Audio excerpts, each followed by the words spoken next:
Salut les gens. Je bois que de l'eau.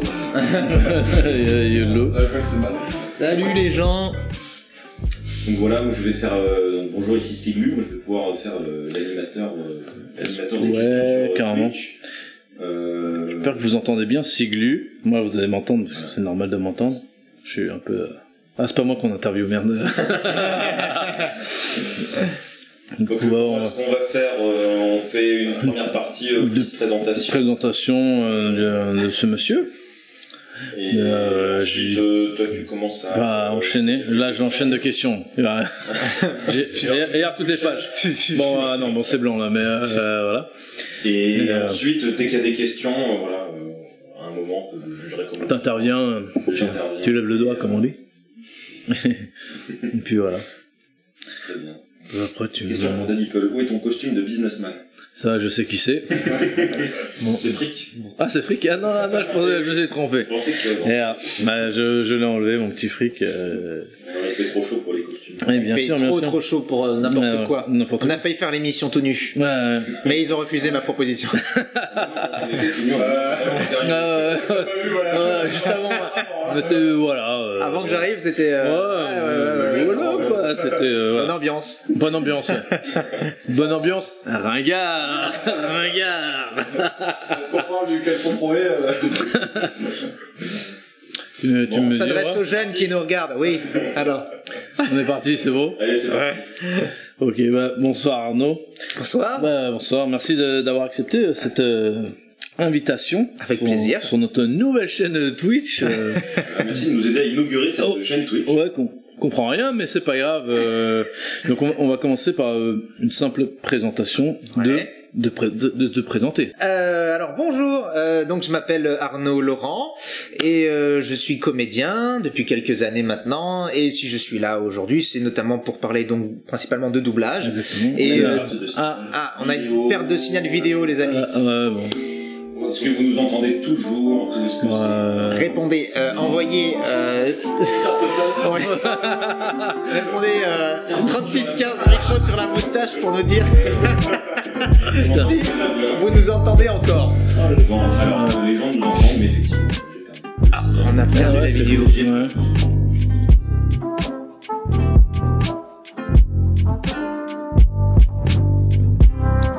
on a un début poussif. Voilà. Merci d'avoir accepté notre invitation. Ah bah avec plaisir. On va recommencer. Alors, bonjour. Donc oui, tu te présentais tout à l'heure. Donc représente-toi. Alors, on va reprendre ça. Ouais. On va recommencer tranquille. Ouais. D'accord. Voilà. Voilà, merci. Merci. Ouais. Du coup. On disait première interview sur Twitch. On a bien vu que c'est pas toujours facile d'un point de vue technique, mais on commence à s'en sortir. En tout cas, c'est compliqué, mais on y arrive. Donc merci ouais. De lancer ça. Surtout, et je vais te laisser la parole pour te présenter en quelques lignes, ou en plusieurs lignes, des grandes lignes. Voilà. Donc, je m'appelle Arnaud Laurent, et je suis comédien, et je suis ici pour parler notamment de doublage, parce que c'est ce que je fais principalement depuis plusieurs années, et vous me connaissez, enfin certains en tout cas, la plupart de ceux qui sont là me connaissent à travers certains personnages que j'ai doublés, notamment Natsu dans Fairy Tail, ou Ban dans Seven Deadly Sins, ou Berthold dans l'Attaque des Titans, ça c'est pour les animés, puis sinon aussi on a pu m'entendre dans des séries et des films comme Levi Schmidt dans Grey's Anatomy, ou Polo dans Elite, Alex dans Certain Reasons Why, et Leo Fitz dans Les Agents du Shield notamment. Voilà. Et Otis dans Lucifer. Et Otis dans Lucifer, c'était à ce moment-là où ça avait coupé. Voilà, ça avait coupé. Où effectivement j'ai fait un petit jeune qui se fait qu'est-ce que je disais, maltraité pendant bien 5-10 minutes, et c'était rigolo à faire. Voilà. Il y a même le prince Siddhartha que tu as fait dans Bouddha. Oui, c'est vrai. Je pense que c'est une œuvre que j'aime bien, du coup je pense qu'on va en parler un peu plus tout à l'heure. Mais... C'est vrai qu'on m'en parle pas souvent de celui-là, donc oui, avec tout à fait. J'ai pu voir que du coup tu étais né à Nouméa. Ouais. Tu as passé quelques années là-bas. Ouais. Et ma question était, y a-t-il un ou une actrice de nouméenne ou nouméen? Ouais. C'est comme ça qu'on... Alors, il n'y a pas vraiment de terme pour dire genre nouméenne. Ah ouais, non, je crois que c'est une de Nouméa. Enfin, de Nouméa, qui aurait pu t'inspirer pour devenir comédien justement. Alors, pas du tout. Nouméa, c'est vrai que la période où moi j'y étais, c'était dans les années 80, et déjà j'étais assez petit, donc je regardais pas. On regardait surtout, à part les infos qui étaient locales, c'était vraiment tout ce qui venait de France. C'était que des films et des séries françaises. Donc les choses qui m'ont donné envie étaient les mêmes que pour les Français. J'avais pas de comédien de Nouméa qui m'a inspiré à ce point-là, parce que déjà il y a pratiquement pas de théâtre à Nouméa. Les seuls spectacles qu'il y avait à l'époque, en tout cas, c'était quand il y avait des gens qui venaient de faire des concerts, des stars françaises, mais le théâtre est arrivé assez tard, avec l'impro, les matchs d'impro, les trucs comme ça. Et donc à l'époque, moi, j'avais pas vraiment de comédien qui vient de là-bas. La seule personne connue qui venait de Nouméa, il y avait Carambeu pour l'équipe de France. Ah oui, ouais, bah, Voilà. Kanak, Et voilà. Et alors Eric Territéaou, alors il est pas très connu, mais à l'époque c'était la star de là-bas parce que c'était un champion de surf.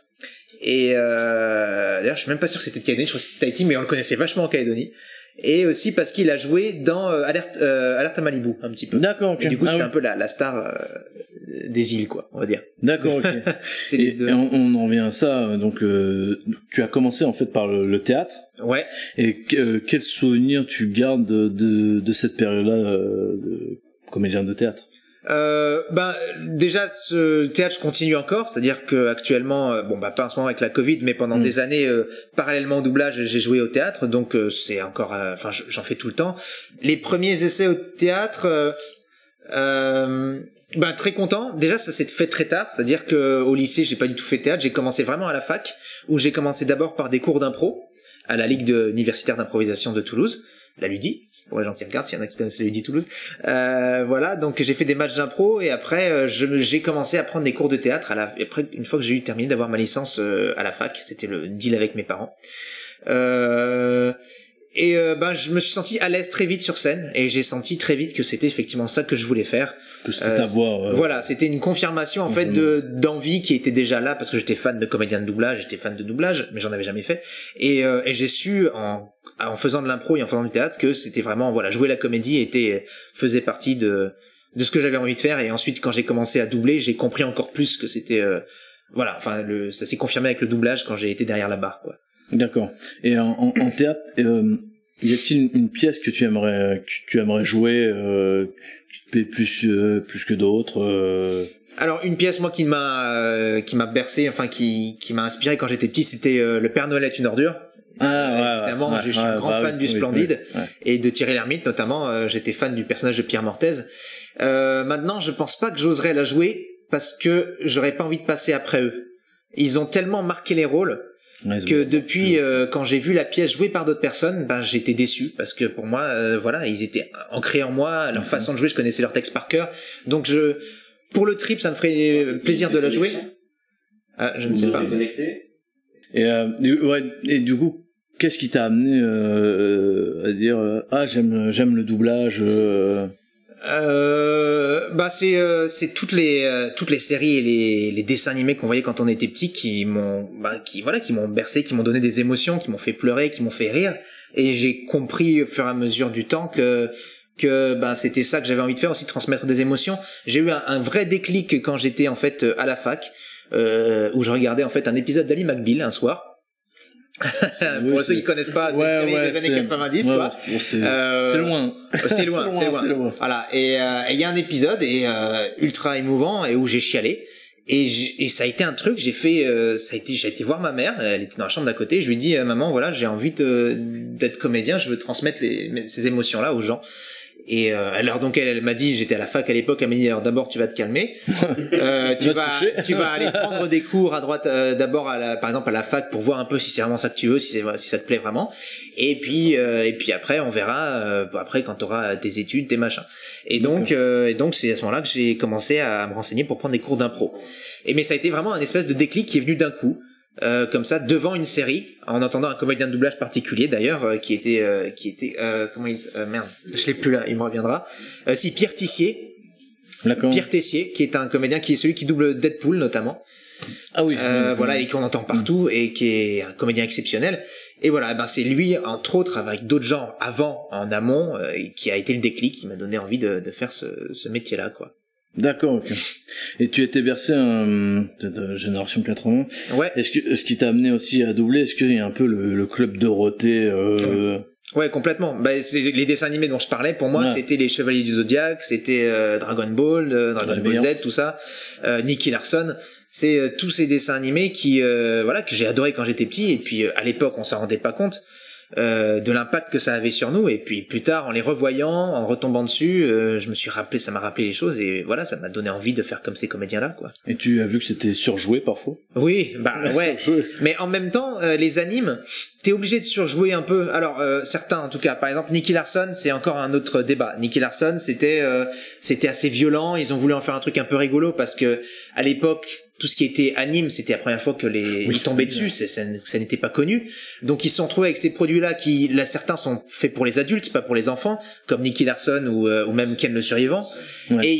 Et pour eux, on leur a dit, il faut que ça passe à la télé pour les gamins de 6 à 10 ans. Du coup, ils se sont dit, merde, c'est ultra violent, et donc ils ont commencé à faire un peu n'importe quoi. Oui. Ça rebug.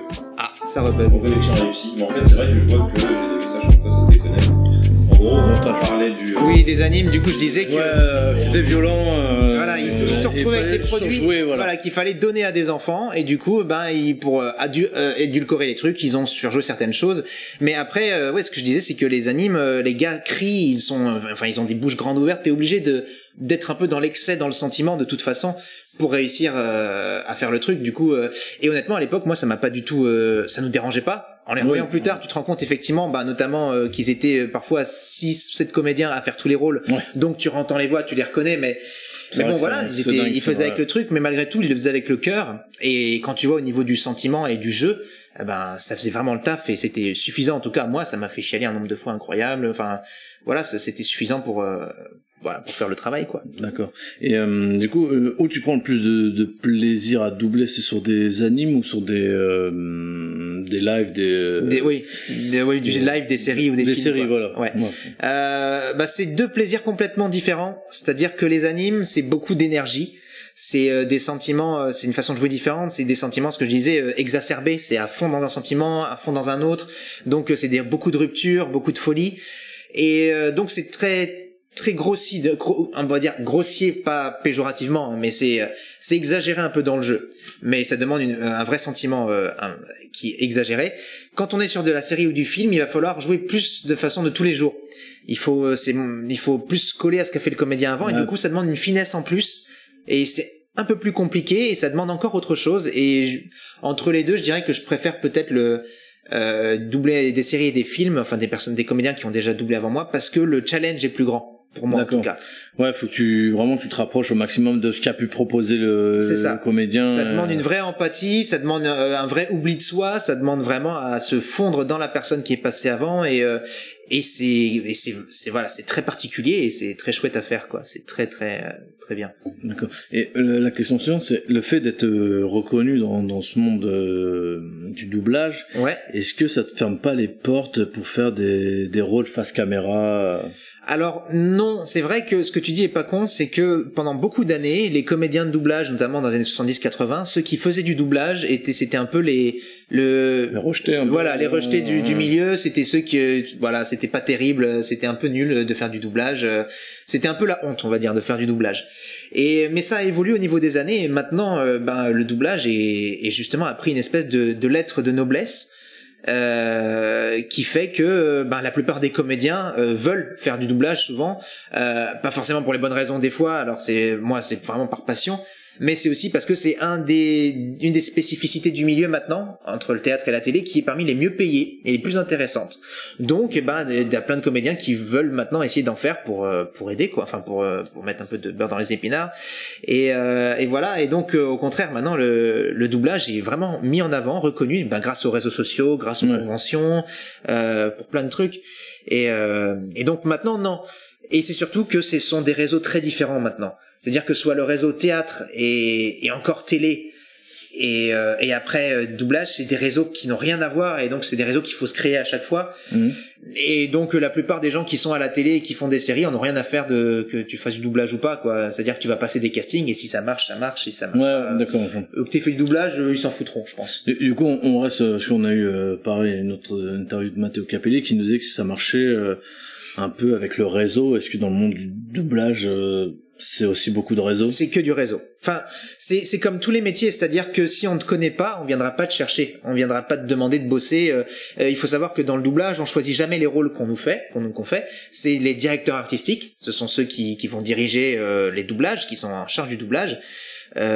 Qui nous appellent, nous disent est-ce que t'es libre tel jour, voilà j'ai un rôle pour toi, ou alors voilà j'ai des essais à faire passer sur un rôle principal, est-ce que t'es disponible, et donc nous on choisit rien, notre seul boulot à nous c'est d'être disponible, et auparavant d'avoir fait la démarche d'aller rencontrer ces directeurs artistiques, d'avoir donné des CV, d'avoir travaillé un peu avec eux sur des petits rôles, sur des rôles un peu plus importants, pour qu'ils nous connaissent, qu'ils sachent sur quel rôle ils peuvent nous mettre, et qu'ensuite s'ils ont un truc qui nous corresponde, qu'ils nous appellent. Donc c'est du réseau, et c'est pour ça que souvent quand on me demande comment on peut faire du doublage, et en fait c'est du travail sur du long terme, c'est-à-dire que moi pendant des années, je suis arrivé en 2006 à Paris et j'ai commencé à aller assister dans les studios d'enregistrement pour donner des CV justement, pour regarder les autres travailler, apprendre la technique de la synchro sur le tas. Et puis au fur et à mesure des années, j'ai développé comme ça mon réseau pour qu'il y ait pour bosser régulièrement dans le doublage, il faut qu'il y ait au moins une bonne vingtaine de directeurs artistiques qui te connaissent et qui t'emploient régulièrement et qui t'aiment bien. Un seul directeur artistique, sauf si t'as une série récurrente avec lui, il te fera bosser une fois tous les 2 mois, 3 mois, parce qu'il faut qu'il fasse tourner les comédiens.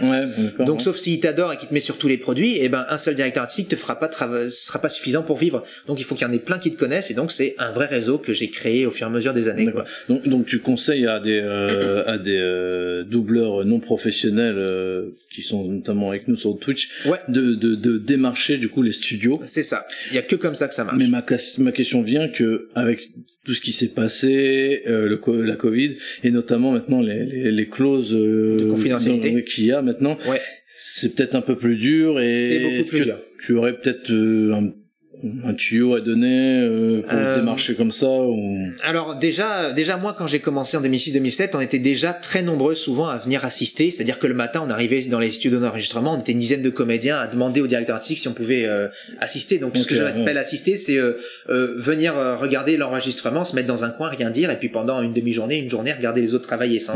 Donc c'est quand même ça demandait de l'investissement, c'est tous les jours il fallait y aller pour démarcher, pour rencontrer les gens.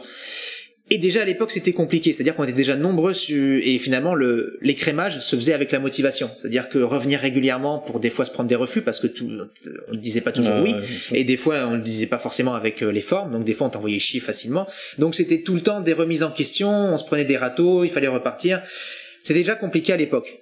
Là aujourd'hui effectivement avec la Covid, en studio d'enregistrement on ne peut être que 3. Il peut y avoir qu'un seul comédien, le directeur artistique et l'ingé son, les 3 indispensables pour travailler. Donc il n'y a plus la possibilité de faire assister.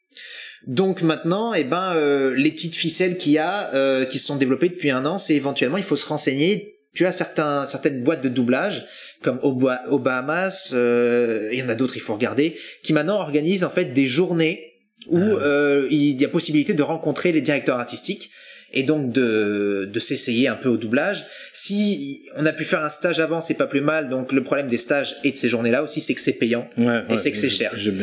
Quand on est comédien professionnel, on a l'aide de ce qu'on appelle l'AFDAS, qui est l'aide aux intermittents qui finance un certain nombre de stages.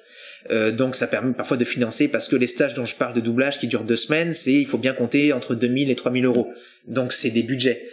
C'est les journées dont je parle aussi qui sont ouvertes donc pour rencontrer des nouveaux comédiens. Donc vraiment, ça on l'a pas dit par contre, pour les gens aussi que si vous faites de l'amateur sur internet, il faut vous dire que ça n'est ouvert qu'aux comédiens. C'est-à-dire qu'il faut savoir jouer la comédie, c'est le principal. Donc il faut avoir pris des cours de théâtre, il faut savoir incarner un personnage. Et c'est vraiment la première chose qu'on demandera. Du coup j'ai une question de Frick justement à propos de ça. Il demande si le fandub, ça serait un moyen de faire émerger des comédiens. Alors malheureusement, le fandub, c'est principalement souvent orienté vers les fans, et les directeurs artistiques qui regardent pas ça. En fait, les directeurs artistiques, ils vont te dire, si tu viens avec une bande démo, alors des fois maintenant ça marche un peu plus en bande démo, mais c'est toujours un peu la même réponse. Ils vont te dire, ok, c'est très bien ce que t'as fait là, c'est pas mal, il y a des bonnes idées, mais ça me dit pas combien de temps tu as mis pour le faire. Parce que maintenant il faut être efficace dans les doublages. Ça me dit pas non plus comment tu réagis aux critiques, enfin aux conseils, parce que le directeur artistique c'est comme un metteur en scène, c'est-à-dire que il a une vision du produit, il a une vision des personnages, et c'est lui qui va te dire si là tu l'as fait assez colérique, si là il est assez dans l'émotion. C'est lui qui va nous diriger comme un metteur en scène. Donc il faut savoir, et ça on l'apprend aussi en tant que comédien, changer la façon de faire une phrase en fonction de ce qu'on t'a dit.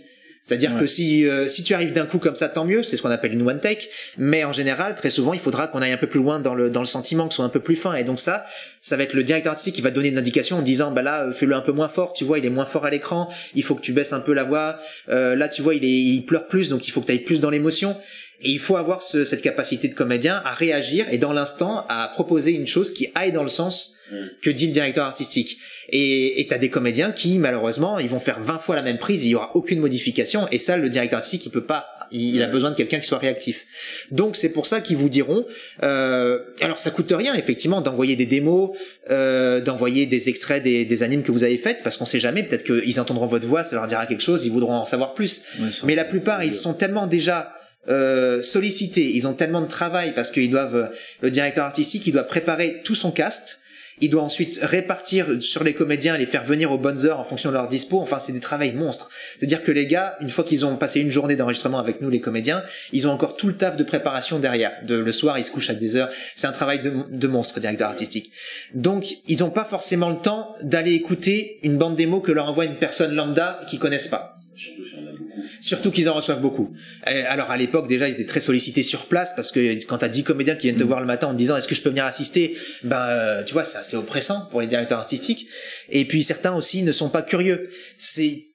Comme pour tout le monde, t'as une palette de gens différents, t'as des caractères curieux, t'en as qui ont un pool de comédiens, ils resteront toute leur vie avec ceux-là, ils savent déjà que pour un jeune ils ont telle voix, ils ont une dizaine de voix, ça leur va, pour un vieux ils ont une dizaine de voix. Effectivement, à partir du moment où t'as déjà pas mal de voix. C'est ça. Enfin, en fait, quand t'es en pléthore de voix, finalement t'as pas forcément. C'est-à-dire que quand ils savent comment jouent les personnes, ils savent que les personnes sont efficaces, parce qu'il y a aussi ça qui joue, comme je le disais, c'est que on a de moins en moins de temps pour doubler. Donc il faut être de plus en plus efficace. Donc ils vont aller chercher des gens qui savent faire le taf, qui savent être rapides dans le travail et efficaces, du coup, ils vont pas aller chercher forcément plus loin.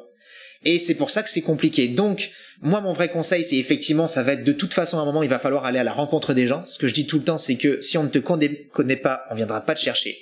Donc, il faut se faire connaître. Et pour se faire connaître, il y a effectivement, éventuellement des fandubs à envoyer en lien. Ça peut peut-être marcher, mais je garantis pas non plus. Et sinon, c'est d'aller sur place. Quand les choses vont se rouvrir, parce que on va pas rester comme ça éternellement non plus. Même nous, en tant que comédien, d'être tout seul en studio, c'est très fatigant. Enfin, c'est pas agréable. On aime bien avoir une deuxième personne pour échanger, pour faire le jeu. Voilà, c'est là où c'est le plus agréable. Donc, à un moment, ça va se rouvrir. Et c'est à ce moment-là où il faudra avoir cette motivation. Et encore une fois, l'écrémage dans le milieu, il se fait comme ça. C'est la motivation. C'est de se lever régulièrement tous les matins et d'aller affronter le regard des gens, le jugement. Le jugement, parce que quand on arrive, le directeur artistique, il est là, il te voit arriver, tu arrives, enfin tu le sens très bien le regard qu'il a sur toi, tu sens que t'es là, tu devrais pas être là, enfin tu vois, t'es pas à l'aise. Alors après il y a des gens qui savent très bien se vendre et c'est tant mieux pour eux. Moi je sais que j'étais très timide et que je savais pas me vendre et donc c'était une lutte permanente d'avoir le sentiment de déranger la personne mais de devoir aller à l'encontre parce que sinon je sais que ça marcherait pas.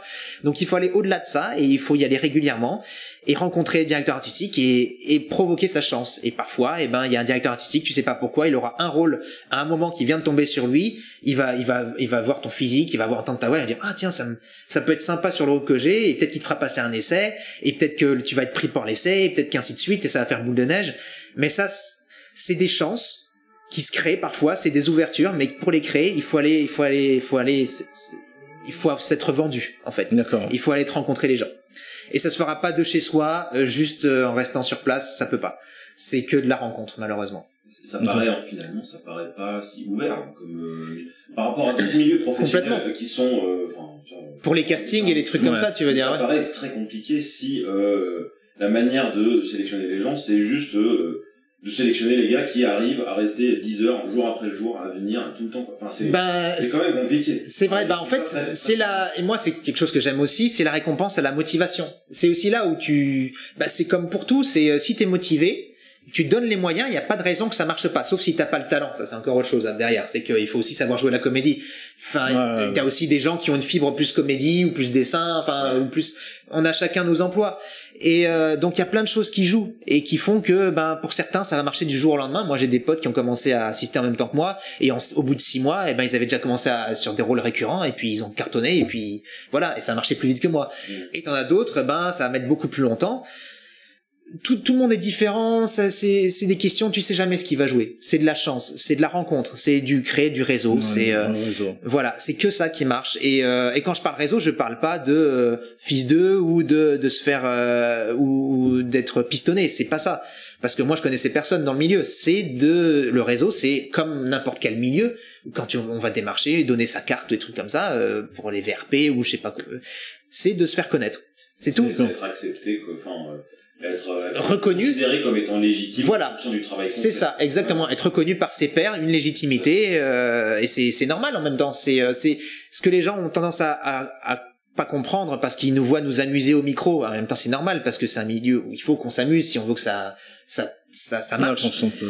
C'est que c'est un vrai métier et que ça demande vraiment beaucoup d'efforts et c'est pour ça aussi que le statut d'intermittent existe parce que pour avoir réussi à atteindre ça, si j'avais pas eu de l'aide, et encore au bout de certaines années, parce qu'il faut les avoir, les cachets, les trucs comme ça, j'aurais, c'est une galère, parce que pendant tout ce temps où tu vas démarcher, assister, il faut aussi que tu fasses des boulots à côté pour gagner ta vie. Donc moi j'étais hôte d'accueil, dans des théâtres, des trucs comme ça, et j'avais quand même cette chance d'avoir mes parents qui, même si au départ, ils étaient un peu frileux que je me lance complètement dedans, m'ont payé mon appart, et donc j'avais pas cette, il me payait le loyer quoi. Et donc j'avais pas cette pression qu'ont d'autres comédiens qui eux par contre doivent tout faire tout seuls, ils ont pas l'aide de leurs parents parce que quand on parle de comédie ou d'autres ils sont reniés, t'as plein de choses qui entrent en jeu et donc voilà, donc ça demande une vraie motivation et il faut une vraie passion. C'est ça, c'est comme pour tout métier artistique, c'est que il faut se dire que ça peut être compliqué et qu'aussi ça peut marcher du jour au lendemain. C'est vrai, ça peut marcher. T'as des gens, ça a explosé comme ça d'un coup, mais c'est un cas sur 20, 30, 40, 100, 1000. Il faut pas se dire que ça va marcher du jour au lendemain, quoi. Ouais, ça paraît. C'est ça. Et c'est vrai que des fois, les gens se disent que j'ai un discours très pessimiste, mais moi, je préfère dire les difficultés. Parce que moi c'est ce qu'on m'a dit. C'est aussi ce qu'on m'a dit au départ quand j'ai voulu me renseigner sur le doublage. La première personne que j'ai eu en contact c'était Eric Legrand. On en parlait tout à l'heure, c'est la voix de Seyard, de Dragon Ball. Et même s'il était ultra sympa je lui ai envoyé un mail un jour, je lui ai posé plein de questions et il m'a répondu en me disant moi je voulais c'était quand Naruto commençait à arriver en manga, en anime, et je lui ai dit je veux absolument doubler Naruto, je suis trop fan, je veux faire ça. Et il m'a dit alors d'abord il faut que tu te calmes, voilà, ça marche comme ça, ça va pas se faire du jour au lendemain, ce sera pas toi, il faut que tu te fasses une raison, machin. Et je peux dire que quand j'ai eu ce mail là, j'étais dévasté. C'était un mail ultra gentil, mais qui me remettait à ma place, dans mes envies, dans ma passion. Mais c'est le genre de mail qui va te faire du mal sur le moment, mais qui va t'aider ensuite après, parce que ça va te construire, et tu vas te construire toute ta motivation dessus. Tu vas dire, ok, ça va être dur, mais il faut que je fasse ça, je vais faire les choses dans les règles, comme il me le dit, et je vais y aller à fond. Mais sur le moment, voilà, c'est ce qu'il faut se dire, c'est que comme plein d'autres épreuves dans la vie, il y a plein de moments où on va se dire, je suis une merde, je vais jamais y arriver, c'est pas possible, et il faut trouver la motivation de se relancer. Et moi, j'ai plein d'amis aussi, de gens, de connaissances qui ont commencé en même temps que moi et qui ont abandonné au bout d'un moment parce que c'était trop compliqué, ça perçait pas, ils y arrivaient pas. Et financièrement, et puis tous les jours se prendre des refus, au bout d'un moment, on est comédien, souvent quand on est comédien, on a un gros ego, malheureusement c'est vrai, et voilà, les critiques, les machins, il faut savoir les prendre. Parfois c'est dur, et puis construire autour, quoi. Voilà, donc mon conseil maintenant, actuellement, la phase actuelle, qui est soit d'être un peu patient, parce que ça va revenir, on va pouvoir à nouveau réassister, mais ça va peut-être mettre un peu de temps à ce que les choses reviennent à la normale. Se former en tant que comédien, donc prendre des cours de théâtre, c'est très important, parce que pour moi les meilleurs comédiens de doublage sont des vrais comédiens à la base, et c'est là où ça se sent à l'image d'ailleurs.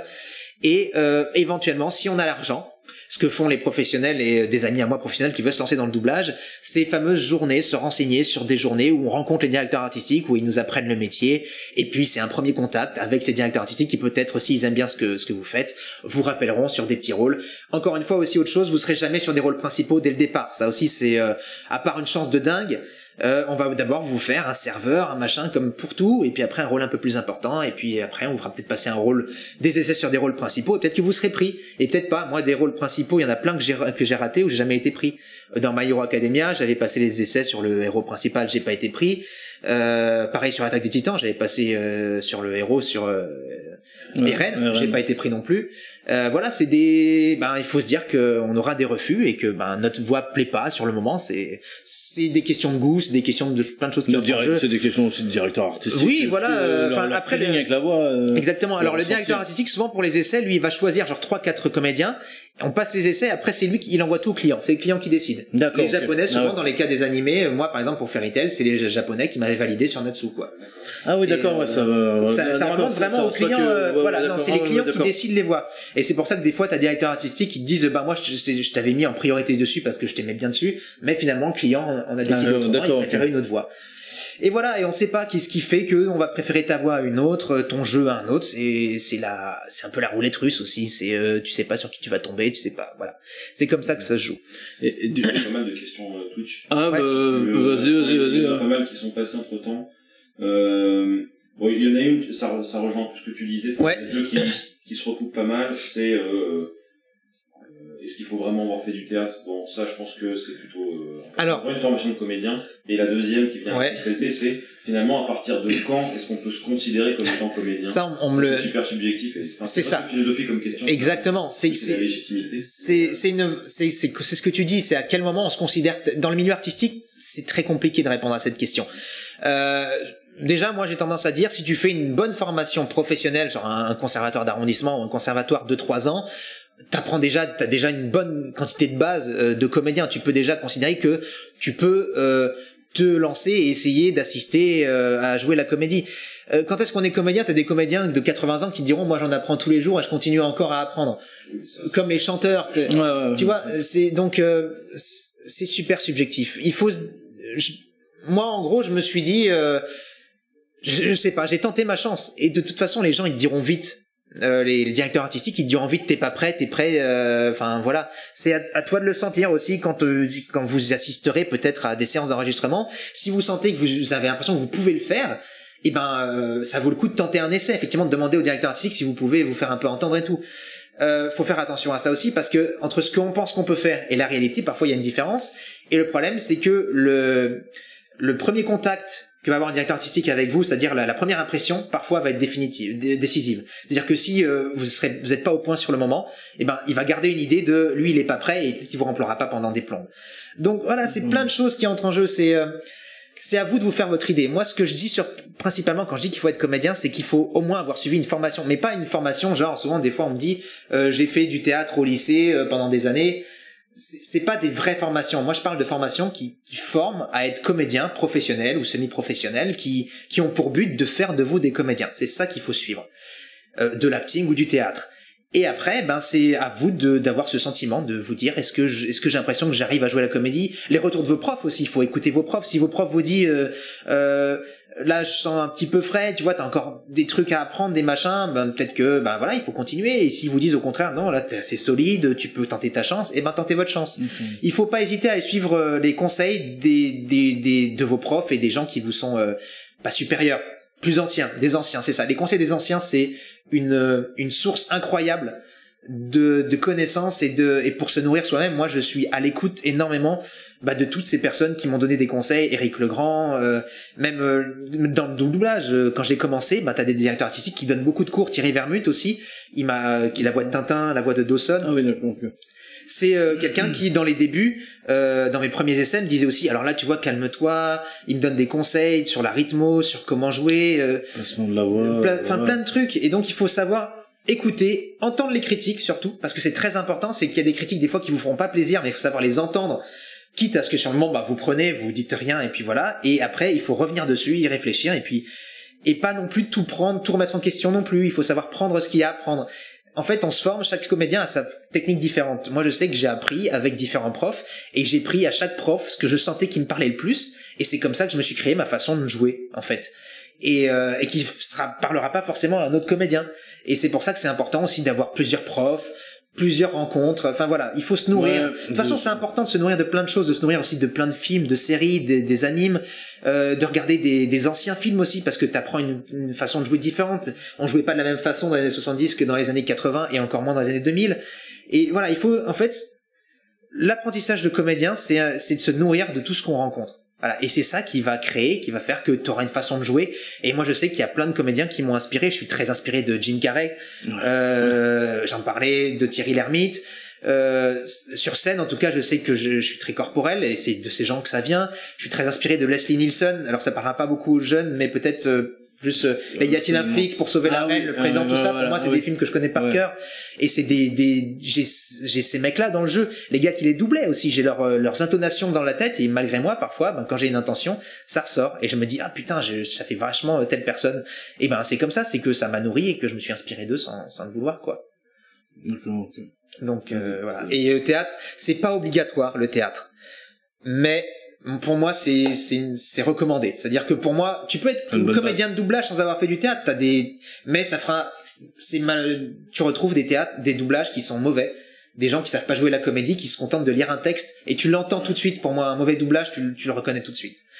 Et une personne qui sait pas jouer la comédie, tu l'entends tout de suite. Ouais, c'est neutre, c'est plat. C'est neutre, c'est plat, il y a pas de vie, tu ressens rien. Et moi, pour moi, le but, c'est de faire vivre les choses aux gens, de les faire ressentir ce que moi j'ai ressenti. Et donc, si c'est pour juste dire un texte et de se dire, en sortant d'un doublage, ou de sortir je vais faire encore une digression, mais souvent maintenant, t'as le Star Talent pour les doublages. Et des fois, quand tu sors d'un film, tu vas te dire, les gens vont se dire, il s'est plutôt bien débrouillé, il est footballeur, mais c'est pas mal ce qu'il a fait. Et moi, je trouve ça dommage de sortir d'un film, de se dire, c'est pas mal, plutôt que de se dire sortir d'un film, de se dire, putain, j'ai pris une claque. Le mec, le comédien qui était là, le gars qui a doublé, il m'a transmis des frissons. Et moi, quand je vais voir un truc, j'ai envie qu'on me claque la gueule. J'ai pas envie de me dire, ouais, c'était cool, c'était pas mal, tant mieux, le mec s'est bien débrouillé. Moi, j'ai envie d'en prendre plein la gueule, et j'ai envie de donner ça, et j'ai envie que les comédiens qui vont arriver aient cette envie-là aussi, et que ce soit ça qui donne. Qu'ils se disent pas, en fait, il faut pas se satisfaire. Il faut toujours avoir envie d'aller plus loin. Le meilleur de soi. Voilà, il faut toujours être le meilleur. Pour moi, j'ai envie d'être le meilleur quoi qu'il arrive. Et c'est comme ça, je pense, et c'est ça peut-être qui plaît aussi dans certains des doublages, parce que il y en a que j'ai raté, hein. Mais dans les Natsu, je sais que j'étais à fond tout le temps, et qu'à aucun moment je me suis posé des questions, et c'est ça qui ressort après, et c'est ça qui est important, je pense. D'accord. D'autres questions? Vas-y. Pour revenir par rapport à ce que tu disais sur les journées rencontres de directeur artistique, Mewtwo demande où est-ce qu'on peut avoir connaissance finalement de ce genre de journée et pour pouvoir y assister. C'est des journées qui sont payantes, tu disais? C'est ça, c'est des journées payantes, ça va. Journée, un truc comme ça. Non, pas 1000 euros. Mais quand même dans les 200-300 la journée. D'accord. Ce qui est quand même un budget. C'est quand même un budget. C'est pour ça que souvent c'est que les professionnels qui le font, parce que voilà, c'est censé leur servir vraiment dans leur cursus. C'est pas forcément amateur. Enfin, je veux dire amateur. Toujours pas péjorativement, hein, c'est juste que voilà, il faut qu'en sortant de cette journée, il y ait vraiment eu quelque chose et qu'il y ait appris, parce que 300 balles, il faut que ça ait servi à quelque chose. Faut pas que ce soit juste comme ça, se dire ah tiens, je vais découvrir ça. Et donc où est-ce qu'on peut en avoir connaissance? Alors ça, il faut aller sur des sites, par exemple genre RS Doublage. Ça, c'est un site où si tu vas voir, il y a à une époque, il y en avait une liste des boîtes de doublage en fait qui existent. Et il faut appeler ces boîtes, ou alors aller sur leur site internet, et en général, je pense que maintenant, ils doivent en parler, et faire toutes les boîtes, regarder toutes, et voir lesquelles proposent ces journées, quand, comment, quels sont les tarifs, et voir quels sont, voilà. C'est vraiment ça qu'il faut faire. En fait, il faut être curieux, faut aller se renseigner, Internet est une source de renseignements incroyable aujourd'hui, tu peux tout trouver, et c'est ça qu'il faut faire, il faut aller rechercher. Je sais que le studio Bahamas le diffuse via leur Instagram, je pense qu'il faut aller chercher aussi leur réseau. Exactement. Maintenant, il y a les réseaux sociaux, c'est encore plus facile. Donc, il faut trouver les réseaux de ces boîtes-là et. Je pense que ça va pas tomber de suite comme ça. On peut se dire. Voilà. Non, il faut aller chercher. Pareil aussi, n'hésitez pas. Maintenant, on est de plus en plus de comédiens de doublage à être sur les réseaux, et il y en a certains parfois qui partagent. Adeline Chetile, par exemple, souvent dans ses stories, elle partage quand il y a des annonces comme ça de journées. Adeline Chetail, donc je le dis pour les gens. La voix de Zelda. Voilà, exactement. Voilà, il faut, c'est comme ça que vous pouvez trouver les trucs. Seven Deadly Sins aussi qui double. Qui double. Oui. La grande, la géante. Non, la principale, l'héroïne principale. Ah, la princesse. Oui. Oui, non. J'ai plus son nom. J'ai plus son nom. Ouais. Mais oui, je me suis trompé. Ouais, bon, là, ça arrive. Mais d'accord. Et voilà. Frick demandait, le milieu du doublage a une mauvaise réputation. Ouais. Le milieu du doublage a une réputation assez mauvaise. Souvent, on entend qu'il y a une sorte de bashing, surtout pour les nouveaux. Quelle est ton expérience à ce niveau ? Est-ce que tu valides ce genre de... Je pense que c'est comme dans tous les milieux, il y aura des gens qui seront avenants et d'autres qui seront très protecteurs de ce qu'ils ont. Du bashing, je sais pas, je m'en rends pas compte, j'ai peut-être pas assez sur les réseaux. Moi, je pense que c'est un milieu, il faut le fréquenter, en fait. Tu peux pas te contenter de dire, il y a ça, il se passe ça, sans être dedans. Il y a des familles, il y a des gens, parfois, qui aiment pas non plus les nouveaux, effectivement, qui vont peut-être les descendre, mais je pense que, moi, globalement, j'ai rencontré quand même plus de gens, qui étaient prévenants et qui ont essayé de me guider, qui m'ont donné des conseils, que d'autres, qui m'ont bâché. Après, comment dire, ça dépend aussi peut-être de leur état d'esprit au moment où tu les contactes. Moi, je sais que par exemple, on en parlait tout à l'heure, je reçois beaucoup de gens qui m'écrivent, enfin beaucoup, on va dire au moins 2 ou 3 par jour en moyenne, pour me demander comment on fait ce métier, est-ce que je peux donner des conseils, et que au bout d'un moment, quand je suis fatigué, que j'ai pas forcément le temps de répondre, je réponds toujours très poliment, mais je dirais peut-être essayer d'aller voir là-bas, machin, j'enverrai ailleurs. Et c'est pas forcément du bâchage, c'est juste du temps à consacrer. Il faut se dire que voilà, c'est ça, que les gens qui sont dans ce métier sont tous des humains. Et que il y a des humains qui ont beaucoup de pression aussi, qui n'ont pas forcément le temps. Après, il y a aussi le côté que, comme je disais, certains directeurs artistiques restent un peu avec les mêmes personnes. Ils ont leur voix attitrée, et aussi d'autres et comédiens qui sont dans certains registres et qui n'ont pas forcément envie qu'il y ait d'autres personnes qui viennent leur prendre leur place. C'est un milieu aussi, c'est un milieu artistique, donc il faut défendre un peu son bout de gras, et il y en a certains qui le défendent plus que d'autres, donc c'est peut-être ça, ou qui aura un peu de bashing. Après, c'est vrai qu'il y a une réputation, comme en disant, par exemple, on te met devant une barre, tu fais 3 essais sur le banc de rythmo, si ça marche pas, on te défend. Enfin, voilà. Ouais, alors. Comprendre que t'es pas fait pour ce métier et tu rentres chez toi. Alors, est-ce que c'est... Non. La majorité du temps, non. Ça dépend. Pareil, il y a des directeurs artistiques gentils, d'autres moins gentils. Mais non, en général, moi, la plupart des gens que j'ai rencontrés, la première fois où je suis passé à la barre, au contraire, ils m'ont rassuré. Ils m'ont dit, c'est normal, c'est le début, t'inquiète pas, vas-y, tranquille. Donc, je pense pas. Ça dépend des gens qu'on rencontre. Après, il y a des directeurs artistiques qui sont très exigeants et qui sont réputés dans le milieu pour ça, et qui vont être très durs et qui vont être très très frontales, et qui vont dire à la fin de la journée, non, t'as rien à faire là. Là encore, c'est leur avis personnel. Ça veut dire que c'est pas forcément à prendre. Voilà, il faut s'attacher. Soit il faut l'entendre et se dire, ok, cette personne pense ça, je vais essayer avec quelqu'un d'autre et peut-être que l'autre m'apportera autre chose. Soit il faut se remettre un peu en question et peut-être se dire effectivement, peut-être que ce qu'il dit est pas faux. Ça dépend aussi de ce qu'il dit comme critique, si c'est constructif ou pas. Si c'est juste c'est de la merde ce que tu fais, abandonne le métier, effectivement là ça vaut le coup d'essayer de rencontrer quelqu'un d'autre pour essayer de trouver des clés ailleurs. Mais je sais pas, j'ai pas l'impression, j'ai pas ce sentiment-là que ce soit à ce point-là. En tout cas, t'as pas vécu ça. Non, rarement. J'ai vécu des difficultés parce que des fois t'as des directeurs artistiques qui sont cassants, qui vont dire non, ça c'est pas comme ça qu'il faut le faire, c'est comme ça, là c'est de la merde ce que tu fais, et faut savoir gérer, prendre sur soi et faire avec. Mais globalement, dans toute ma carrière, dans tous mes débuts, je suis toujours tombé que sur des gentils et que des gens qui m'ont aidé et qui m'ont donné ma chance. Donc j'ai peut-être eu la chance aussi de pas tomber sur les personnes trop dures trop tôt aussi. Ouais. Mais voilà, mais ces personnes existent et je pense quand même qu'elles représentent au moins 80% du métier, vraiment. Et du coup, vu que est-ce que sur les projets, quand t'as ton directeur artistique qui t'oriente par là, est-ce que après ton audio est validé par le client? Une fois que ça a été enregistré, tu veux dire? Ouais. Une fois que le produit, oui. Parce que tu as le client qui choisit il choisit la voix, c'est ça. Et après, est-ce que, admettons pour toi, pour tes projets, il écoute tous les épisodes ou c'est en saison, je sais pas comment ça se passe. Mais, Alors normalement, le client consciencieux, effectivement, va tout écouter à la fin pour être sûr qu'il n'y a pas, même au niveau du texte, qu'il n'y ait pas des bêtises, que ça se réponde, que ça veuille dire quelque chose, qu'on comprenne tout.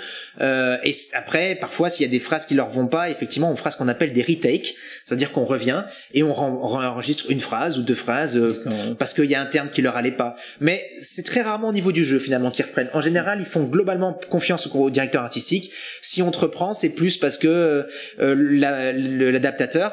Donc l'adaptateur, c'est la personne qui va écrire le texte que nous on va lire en studio et qu'on va jouer, et qui est la personne donc qui a préparé le texte avant. Et parfois, il y a des adaptations qui sont pas très justes ou qui ont été mal comprises. Et une fois qu'on a tout enregistré, sinon on n'a pas fait gaffe en studio parce qu'on peut pas faire gaffe à tout, même si on modifie déjà beaucoup de choses. Et le client va se dire ah non mais là cette phrase ça se dit pas comme ça, ou là cette personne-là peut pas dire ça parce que voilà il est comme ça. Et on réenregistrera la phrase. Mais au niveau du jeu, c'est très rare qu'on m'ait rappelé pour changer le jeu. D'accord, ouais. Soit c'est sinon il peut y avoir effectivement par contre le client qui à la fin aime pas du tout la voix et il va tout faire réenregistrer avec un autre comédien. Ça c'est possible, ça peut arriver. Ça peut arriver. C'est déjà arrivé. Ça t'est déjà arrivé moi non. Moi non, mais je connais des gens, des comédiens qui ont enregistré une saison entière et à la fin de la saison les clients ont fait non mais en fait ça va pas. On va tout réenregistrer, ça va coûter des sous mais on le refait avec une autre personne. C'est dur ça. Ouais, ça doit être dur. Est-ce que le contrat avec le comédien devient caduc ou finalement? Non, le comédien, disons que il a quand même travaillé. Il a déjà été payé souvent à la fin de la saison. Ah, oui. Donc de toute façon, lui, il garde son paiement. Et par contre, il réenregistre tout avec une autre personne. Moi, ce que j'ai eu, par contre, c'était au niveau du chant. J'ai fait un personnage qui chantait, mais au départ, on le savait pas. J'ai été pris pour le jeu.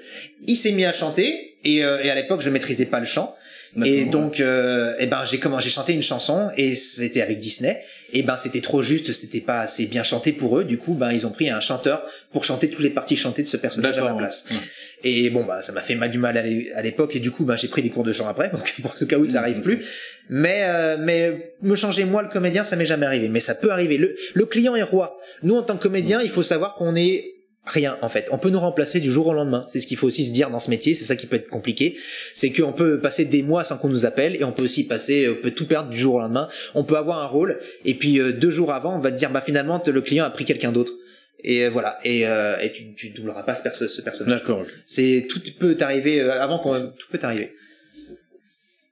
Voilà, il y a Yonosor qui dit qu'il aime beaucoup ta chemise. C'est gentil. Hey, merci. Instagram, hashtag 90. Hashtag 90s. Et puis après, il y a quand même 3 longues questions. Ouais. On va commencer par celle de Lucie, qui est quand même la première à l'avoir posée.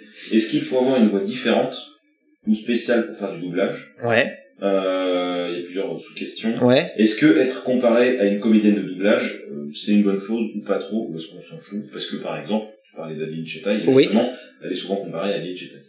Alors d'abord la première question, effectivement, si tu as une voix, notamment les grosses voix graves, c'est toujours un plus parce que c'est bien recherché.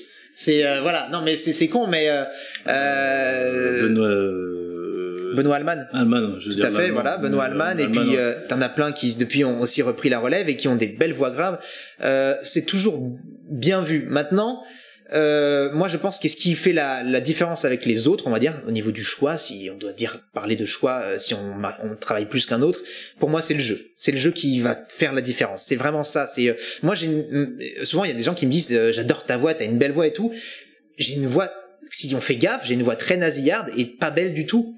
Mais j'ai appris à jouer la comédie et à savoir éventuellement l'embellir à peu près pour la rendre plus douce ou plus avenante quand il le faut, pour qu'elle soit plus jolie par exemple si on l'écoute, ou tu vois, un truc, travailler la voix. Mais je suis convaincu que pour moi ce qui fait la différence c'est le jeu. Donc ça peut être un plus, mais il faudra que le jeu soit là quoi aussi. On peut pas juste se dire tiens, il y a plein de gens qui me disent que on me le dit souvent, j'ai des potes qui me disent que j'ai une voix qui est vachement bien, elle est cool, je peux la modifier, du coup je voudrais faire du doublage. Et dans ces cas-là, je dis on peut avoir une voix très particulière, mais si le jeu est pas derrière, ça sert à rien. Donc c'est un plus. Savoir modifier sa voix, c'est un plus aussi parce que notamment dans les animes, parfois il y a jamais autant de comédiens que de personnages, surtout dans les trucs genre Fairy Tail où il y a 200 personnages, il peut pas y avoir 200 comédiens pour des raisons de budget. Donc c'est pour ça que vous réentendrez peut-être des voix et que on essaye quand même de les modifier au maximum pour qu'on ne reconnaisse pas. Mais et donc dans ces cas-là, il faut savoir effectivement peut-être un peu jouer sur ses aigus pour faire un personnage un peu méchant, tu vois, un petit truc comme ça, un peu caricatural, ou alors essayer de voilà, tu vois, tu peux faire un personnage un peu autre. Enfin voilà, il faut savoir, c'est bien de savoir modifier sa voix. Et t'as des comédiens qui le font vachement bien, genre Martial Leminou. Ça vous parlera peut-être pas, c'est la voix. Très bon nom de famille. Oui. Dans les jeux vidéo, c'est le docteur Newton. Professeur, il s'appelle comment le gars qui fait des énigmes dans les Nintendo, Layton. C'est la voix du professeur Layton. Et si vous connaissez pas son nom, si vous regardez des animes, vous avez entendu sa voix 200 fois. C'est-à-dire que c'est un gars qui dans un anime va être capable de te faire 10 personnages différents, tu le reconnaîtras jamais. Il est ouf, il est incroyable pour ça. Et donc ça c'est un plus parce que pour les animes justement, on a besoin de gens qui peuvent modifier leur voix. Moi c'est pas forcément mon point fort, on va dire que j'ai 3 voix, 4 maximum si on va dans du caricatural et que j'arrive à peu près à modifier, mais c'est pas forcément mon point fort. Mais c'est un plus. Et l'autre question c'est est-ce que si tu ressembles à quelqu'un, alors ça peut être positif dans le sens où par exemple, il y a Victor Niver qui est un des comédiens de Retake, le collectif Retake, donc ils ont commencé à faire des parodies, c'est eux qui faisaient la parodie sur la chocolatine et le pain au chocolat de Star Wars. Et puis depuis, ils ont fait plein de parodies. Et on lisait souvent, t'as une voix qui ressemble vachement à la voix d'Armin dans l'Attaque des Titans. Et du coup, lui, il le savait, donc il savait qu'il arrivait à peu près à faire pareil. Et il se trouve que quand il a commencé à faire un peu de doublage, la personne qui doublait Armin a décidé, pour des raisons X ou Y, à arrêter le rôle. Et comme lui, il savait bien reprendre sa voix, ils l'ont pris, et du coup, il a eu ce rôle d'Armin, alors que ça faisait 1 an, 2 ans qu'il faisait du doublage, et ça passe très bien, et les gens n'ont pas forcément vu la différence, quoi. Et donc, dans ces cas-là, ça peut être un plus, tout à fait. Et il y a aussi quelque chose qui revient de plus en plus maintenant, moi je suis pas pour, mais c'est ce qu'on appelle le voice match. Et que en fait c'est que si par hasard les clients veulent que si t'es pas disponible pour un rôle parce que parfois tu peux être parti ou ils aiment bien se dire qu'il y a un autre comédien qui a une voix proche et pouvoir l'utiliser puis te remplacer, te foutre à la poubelle et se mettre près de ton rôle. C'est quelque chose que moi je suis pas pour. Mais voilà, si t'as une voix qui ressemble à telle personne, ça peut être positif pour toi. Ou quand la personne quitte un rôle ou est virée pour telle ou telle raison, pareil, si t'as la voix qui lui ressemble un peu, tu pourras peut-être reprendre le rôle aussi, quoi. Mais est-ce que ça peut pas du coup t'enfermer un peu dans ce rôle-là en étant un petit peu l'espèce de doublure? Ça peut avec un peu une béquille parce que finalement la doublure du doublage. Oui, exactement. Voilà, ça peut t'enfermer, mais en même temps. De toute façon, on a tous des emplois en tant que comédien. Donc, si t'as une voix qui ressemble à celle d'Adeline Chetail, on te mettra souvent sur des rôles qui ressemblent au rôle qu'on donne à Adeline Chetail. Donc peut-être qu'une ou 2 fois on te prendra parce que justement on a besoin d'une personne qu'on voit ressemble vachement, mais peut-être aussi que on te prendra parce que il y a un rôle qui irait très bien à Adeline Chetail, mais il se trouve que ce moment-là elle peut pas parce qu'elle est sur autre chose. Et peut-être que ce sera un avantage et qu'on t'appellera toi si on te connaît parce que justement on sait que tu peux faire le taf à sa place, quoi. Et là dans ce cas-là tu voles pas le rôle, c'est juste que la personne elle est pas disponible pour passer peut-être sur un autre produit ou peut-être qu'elle est en vacances, ça arrive. Et c'est très bien de se dire qu'à ce moment-là on a pensé à toi et tu peux peut-être avoir ça. Peut-être aussi la personne coûte aussi peut-être moins cher. Alors logiquement, normalement on est tous payés normalement. On est tous payés de la même façon, sauf si t'es une star où là, ce qu'on appelle le gré à gré, où en fait t'as un forfait et parce que t'es une star, tu vas te faire payer tant. Sinon, dans le milieu, on est tous payés de la même manière, quelle que soit l'expérience, quel que soit si t'as un rôle qui parle parce qu'on est payé à la ligne, effectivement. Ouais. Si t'as un rôle qui a 200 lignes, tu seras payé de la même façon, si t'as 10 ans d'expérience ou si tu viens de commencer, c'est ton premier rôle et que ça fait qu'un an ou un mois que t'es dans le milieu, quoi. Et tu es classé, toi, en tant que star ou non. Pas du tout? Non, dans le milieu. T'avais baroudé, t'as une grosse expérience. J'ai une bonne expérience, mais il y a encore plein de directeurs artistiques qui me connaissent pas du tout, qui m'ont jamais calculé. Il y en a certains avec lesquels je viens de commencer à travailler qui me disent ça fait 12 ans que t'es dans le milieu, c'est fou, j'ai jamais entendu parler de toi. Donc tu vois, voilà. Et non, moi j'ai une notoriété avec les fans. Mais les directeurs artistiques, souvent, ils regardent pas forcément les produits, les dessins animés, les trucs dans les qualités. Donc, le fait que tu sois une star, que t'aies des gens qui te suivent sur les réseaux, ils s'en foutent. D'accord. Okay. Donc, dans le milieu, je suis pas plus connu qu'un autre comédien pour certains. Et ça se trouve, je vais encore faire des tout petits rôles pour commencer avec certains directeurs artistiques, de la même manière qu'un autre comédien qui vient de commencer fera les mêmes petits rôles. Et je me retrouverai avec lui parce que voilà, la personne me connaît pas. Et là, actuellement en France, pour toi, la plus grande star. Tu veux dire le plus reconnu dans le milieu du doublage, c'est on va dire autant à l'extérieur qu'à l'intérieur, qui est considéré un peu comme le dieu, c'est Gérard Darbois. C'est la personne qui est actuellement, on va dire, si on pouvait dire, est la plus cotée, on va dire, c'est-à-dire que ça fait des années qu'il fait ça, il est incroyable, il a une modification de la voix folle, il peut tout faire et il a une voix folle. Niveau du jeu, il est incroyable aussi, et puis voilà, et puis il a fait ses preuves sur des nombres de rôles incroyables. Je dis tout le temps incroyable, il faut que j'arrête. Et voilà, et c'est le genre de mec qui peut se permettre actuellement de refuser des choses, et voilà, il fait partie vraiment des gens. S'il devait y avoir des stars, voilà, moi je considère pas qu'il y a vraiment des stars dans le milieu, mais des plus anciens et des plus expérimentés et des plus reconnus des milieux qui travaillent le plus. Il y a notamment Gérard Darbois. Emmanuel Curtil aussi a énormément doublé, surtout dans les années 90. Il le fait encore pas mal, mais un peu moins maintenant, parce que sa voix est tellement identifiable que on lui confie moins de rôles, parce qu'on a peur que ça ressemble trop, justement. Donc c'est aussi un peu le revers de la médaille. Il y avait Patrick Poivet, qui était Patrick Poivet, la voix de Bruce Willis, qui était un des pontes du métier aussi, qui malheureusement nous a quittés il y a 1 an. Voilà, donc ce serait ça, si je devais dire. Gérard Darbois, ouais. D'accord. Et tu aurais aimé doubler, admettons, Dragon Ball Z ou... J'aurais adoré. C'est notre génération. Oui, non, mais question, alors donc, celui que j'aurais rêvé de doubler, c'était Seiya dans Les Chevaliers du Zodiaque, dans Saint Seiya. Pour moi, ça c'est mon personnage préféré. Enfin voilà, c'est mon héros de shonen phare. Donc lui, j'aurais rêvé de le doubler. Voilà. Sinon, il y a Jim Carrey que j'aurais adoré doubler aussi, parce que comme je l'ai dit, il m'a tellement influencé que dans The Mask, surtout dans Ace Ventura, je connais toutes ses répliques par cœur. C'est vrai. Et voilà, et je les ai faites pendant des années. Ouais, donc mais oui, c'est des rêves, ouais, que j'aurais beaucoup aimé faire. Et là, dans les reboots, il y a eu des reboots de Olive et Tom, par exemple, j'aurais adoré doubler dedans, dans les nouveaux, ou même les nouveaux Chevaliers du Zodiac qu'il y a eu sur Netflix. Je suis pas mécontent de pas être dedans parce que c'est pas terrible. Non, c'est pas ouf. Finalement, je préfère les laisser à d'autres. Voilà, je préfère les anciens, quoi. D'accord. T'as des questions ou pas du tout? Si, il y en a pas mal. Vas-y, ou... Juste pour revenir un peu, parce que là, on est encore sur l'histoire du doublage, comment ça fonctionne. Ouais. Pierre Acou posait une question un peu sur le fait d'assister à des séances d'enregistrement de doublage. Ouais. Dans un monde où ça sera plus difficile. Ouais. Est-ce que se pointer tous les jours tout le long de l'année, ça risque pas potentiellement plutôt d'agacer les gens, ou est-ce que il faut faire ça plutôt sur la durée, mais quelques fois par mois, etc. En gros, comment est-ce que tu conseilles de... C'est vrai que j'ai un peu exagéré en disant tous les jours, mais il y a des comédiens qui y vont tous les jours. Alors après, il faut que vous sachiez que on en parlait tout à l'heure, il y a une quinzaine de studios qui travaillent vraiment à Paris, qui font tous les produits, tous les dessins animés, les séries, films, bref. Du coup, il faut pas aller, le travail pour rencontrer plein de directeurs artistiques, c'est d'aller dans plein de studios différents et de demander à chaque fois des personnes différentes. Donc en fait, par exemple, une journée tu vas à Dubbing Brothers, qui est un des plus grands.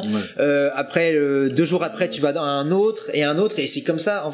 Et de toute façon, alors effectivement, certains directeurs artistiques, ça les saoule d'être sollicités tout le temps, mais il y en a d'autres, ils sont contents, enfin qui aiment bien parce qu'ils aiment bien, ils sont curieux de rencontrer. Je disais qu'il y en a certains qui sont très curieux de rencontrer une nouvelle voix. Et de toute façon, non, au contraire, le plus important dans ce milieu, c'est qu'on te voit, c'est qu'on se souvienne de toi, parce que si tu y vas 1 fois par semaine, en fait, entre-temps, les gens voient tellement de comédiens qui t'oublient. Et donc, à chaque fois, tu dois tout recommencer à zéro, tu dois te représenter, tu dois dire, j'étais là la semaine dernière, vous vous souvenez, on a parlé un petit peu, vous m'avez laissé assister, et tu perds du temps. Alors que si tu y vas, alors, moi, j'y allais, on va dire, 3-4 fois par semaine, en début de séance. Quand j'étais très motivé, après des fois je perdais, pendant 2 mois j'y allais plus parce que j'en pouvais plus, et puis après je retournais, mais voilà, on va dire une moyenne 3-4 fois régulièrement, c'est pas mal. Et puis d'aller de vraiment varier les studios, les directeurs artistiques, d'en aborder plein, parce que comme je le disais, plus il va y en avoir qui vont t'embaucher, plus tu travailleras, et voilà. Mais je pense pas que tu vas saouler, ça dépendra aussi de ta façon d'aborder les gens, bien sûr. il faut pas être agressif, il faut pas être intrusif, il faut savoir bien gérer justement le côté se vendre, mais pas trop emmerder non plus. Et c'est ça qui est difficile, c'est de trouver cette barrière le moment où tu vas dépasser la limite, où tu risques de saouler la personne. Donc après ça, c'est à chacun de se faire son truc. Mais il faut, les gens, ils voient tellement de personnes qu'ils vont pas être saoulés de voir ta gueule tous les jours, je pense pas. Au contraire, ils se diront, moi je me souviens qu'il y en a certains directeurs artistiques qui marchaient beaucoup à la motivation. C'est-à-dire qu'au bout d'un moment, quand ils avaient vu pendant un mois la personne revenir régulièrement, ils disaient, lui il est motivé, lui il en veut, ben je lui donne sa chance. Voilà, c'est ça. Au contraire, je pense que la motivation c'est important de montrer sa face et de montrer qu'on est motivé et qu'on en veut. J'avais une question. Quel conseil tu peux donner pour libérer justement sa voix? C'est dur ou pas comme question?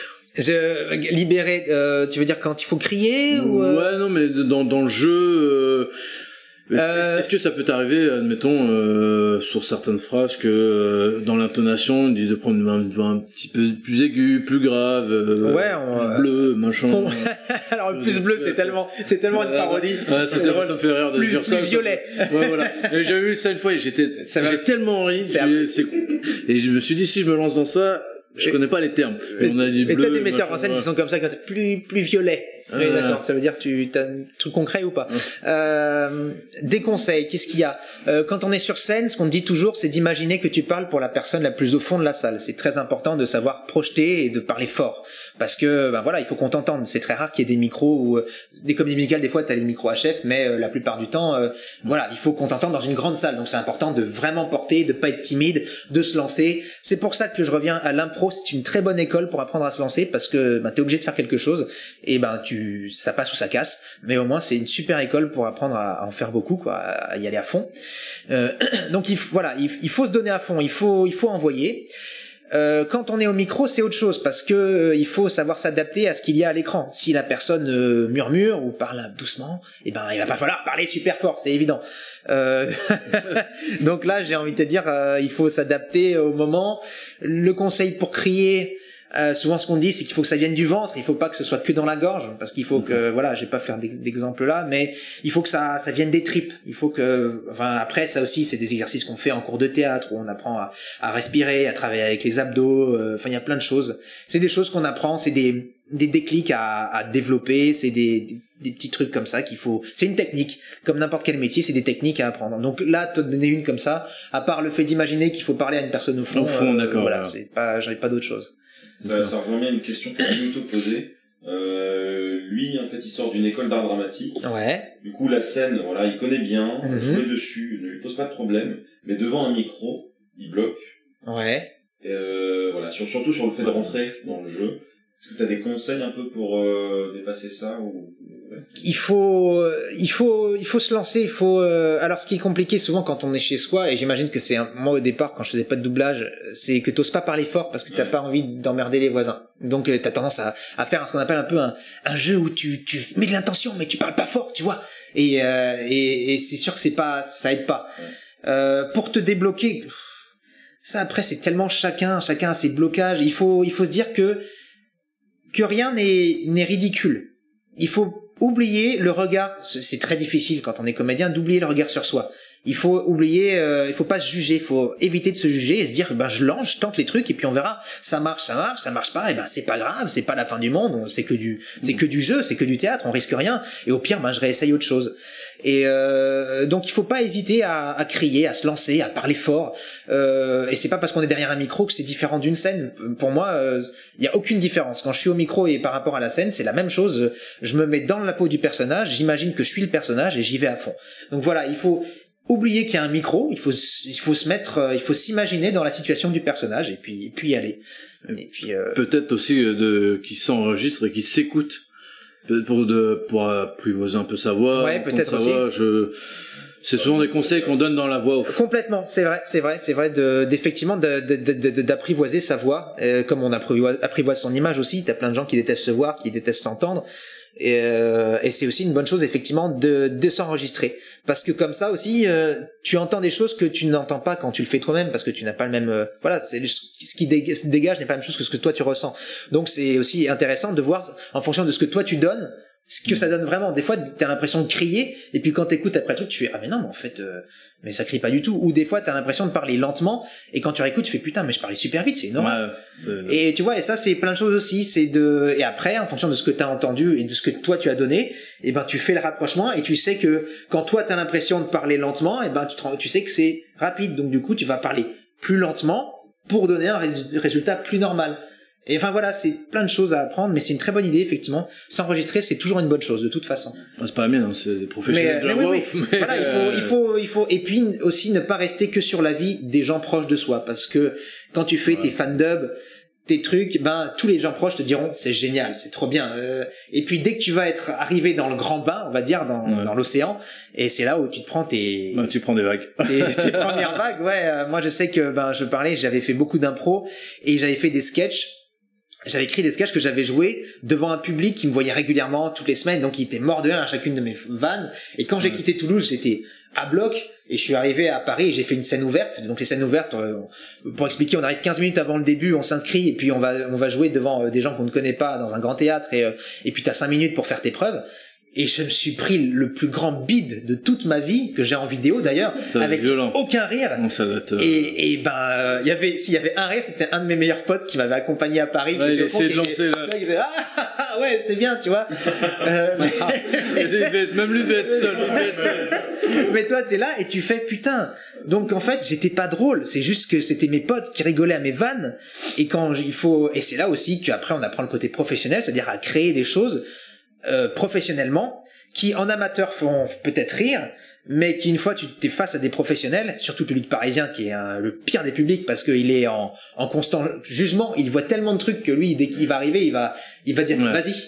Tu vois, il va pas être là, ouais, cool, je suis là pour m'amuser. En province, on est plus ça pour s'amuser.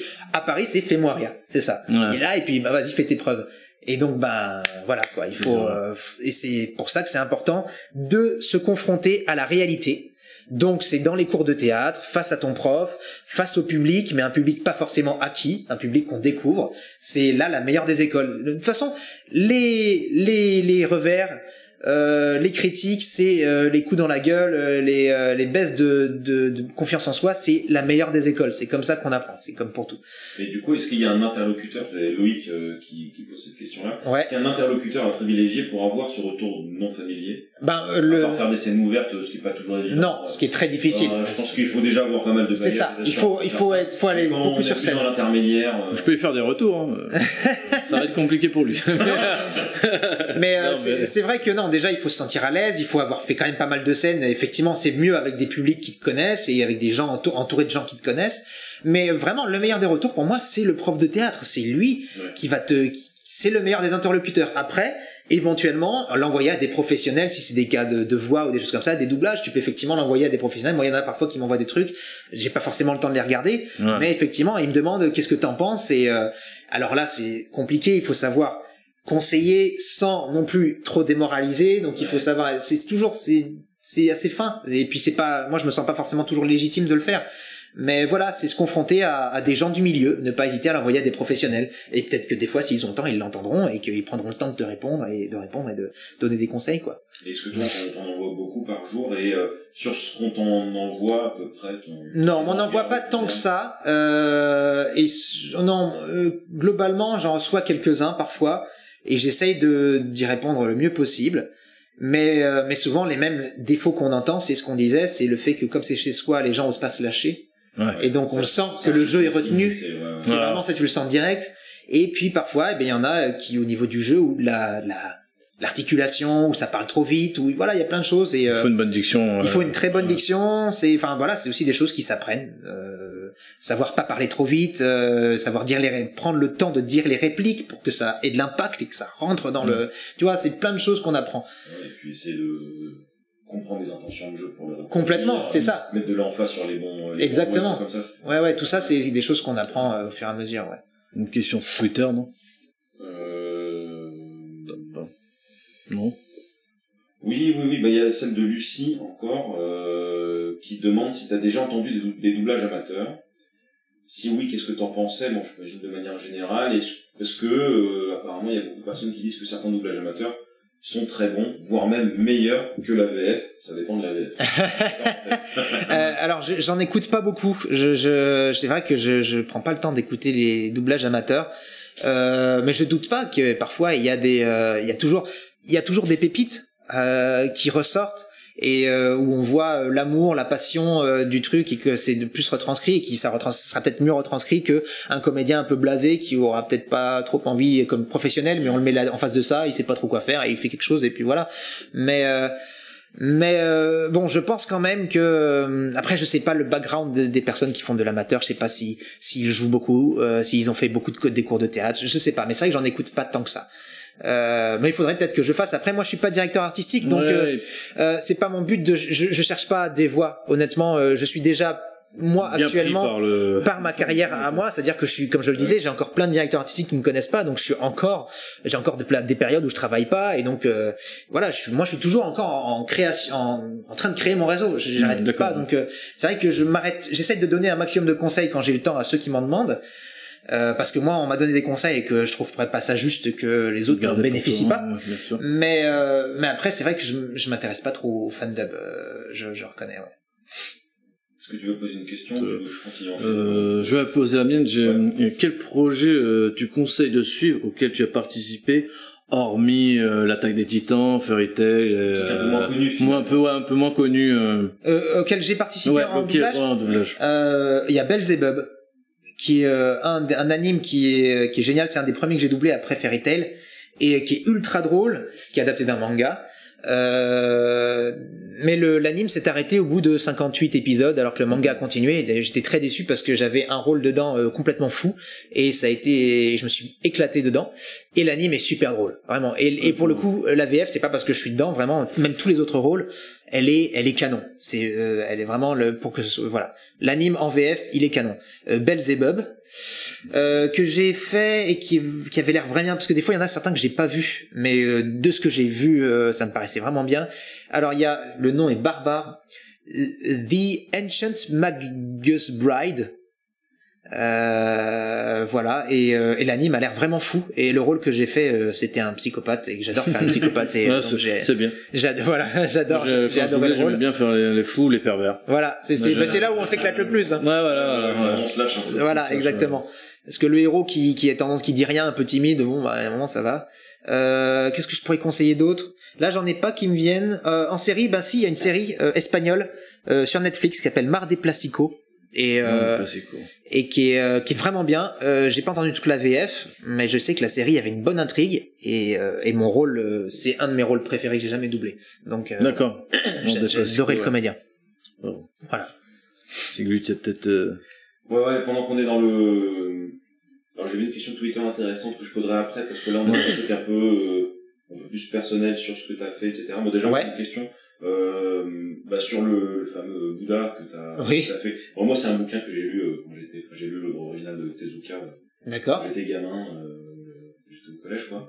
Je sais pas toi si c'est un truc que t'as suivi, c'est plutôt quelque chose que tu connais les scènes que t'as doublées, c'est plus que ce que tu dis, effectivement, c'est que je me souviens des scènes globalement que j'ai doublées. Surtout, j'ai été très surpris d'être mis là-dessus, parce que c'était peu de temps après Natsu, et que on me donnait que des rôles de personnes à fond, et que voilà, on m'a confié Siddhartha, qui en fait est un gars ultra calme, zen, et qui parle tout doucement, et donc c'était ultra intéressant pour moi d'aller dans quelque chose complètement différent, et donc c'était un très bon souvenir. Et je suis content que t'en parles, parce qu'il y a pas beaucoup de gens qui m'en parlent, et souvent et ça avait l'air d'être un très très joli anime, en tout cas. Il avait l'air d'être très beau. Je l'ai pas regardé, mais je pense qu'un de ces jours il faudrait que je le fasse. L'œuvre en tout cas est vraiment super. Ouais. Un truc qui marque plutôt bien. Comment est-ce que c'est arrivé? On t'a proposé ça comme ça. Comme ça. De toute façon, c'est comme ça. C'est ce que je disais. Voilà, c'est ça. C'est que des fois, tu reçois un texto, on te dit est-ce que t'es dispo pour venir passer un essai? Voilà, j'ai ça. Et très souvent, non, on te dit pas ce que c'est. T'arrives sur le moment et tu découvres ce que c'est. Et voilà, c'est tombé complètement par hasard. Et effectivement, c'est les mêmes que ceux qui m'avaient employé pour Fairy Tail. Et c'est pour ça que ça venait un peu de nulle part. Donc ça m'a très surpris sur le moment. Mais j'étais content qu'on me fasse confiance sur un rôle différent, justement. Donc c'était chouette. Ça peut t'arriver admettons, on dit viens passer des essais sur un manga ou autre. mais tu dis bah j'aime pas en fait, tu vois, t'aimes pas le perso ou même comment c'est fait, comment c'est dessiné. Ça m'arrive très rarement, déjà parce que comme c'est un métier très incertain, de toute façon on dit jamais non. Voilà, t'es obligé de travailler quoi. Voilà, il faut qu'on bosse, il faut qu'on travaille. Donc et que je trouve toujours, il y a toujours de quoi trouver de quoi s'amuser, même dans un rôle un peu chiant, même dans un rôle moins bien dessiné ou une histoire. Moi j'ai doublé plein de téléfilms, les téléfilms tu sais de TF1, M6 qui bon, je vais pas se mentir, c'est pas les feux de l'amour. J'ai doublé les feux de l'amour aussi. J'ai doublé les feux de l'amour. J'ai doublé les feux de l'amour. Bon bah voilà, c'est ce que c'est quoi. Mais j'ai toujours trouvé de quoi m'amuser dedans et c'est toujours un plaisir de jouer quoi qu'il arrive. Donc il y a vraiment rien que j'ai pas aimé à ce point-là. J'ai eu des difficultés avec certains.